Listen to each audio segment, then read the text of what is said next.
బాలరాజు చిన్నితో ఫోన్‌లో మాట్లాడుతూ ఉంటాడు. దాంతో చిన్ని ఇలా అంటూ ఉంటుంది. నాన్న జరిగిందంతా ఆ లాయర్ అంకుల్‌తో చెప్పావా? లాయర్ అంకుల్‌కి చెప్తే లాయర్ అంకుల్ నిన్ను విడిపిస్తాడు నాన్న అని చెప్పి అంటూ ఉంటుంది. అది వినగానే అక్కడ ఉన్న బాలరాజు అయితే నేను మొత్తం హరికి చెప్పానమ్మా అని చెప్పి అంటాడు.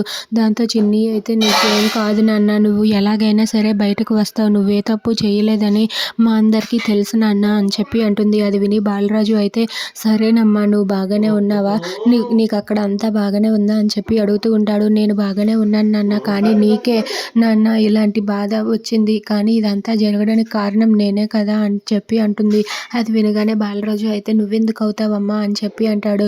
కాదు నాన్న, నీకు ఇలా జరగడానికి కారణం నేనే. ఎందుకంటే ఈ ప్రపంచానికి నువ్వు రౌడీవు కాదు, మా నాన్నవి. మా నాన్న చాలా మంచివాడని నేను పరిచయం చేశాను. మా స్కూల్లో అందరికీ కూడా నువ్వే మా నాన్నవని చెప్పాను.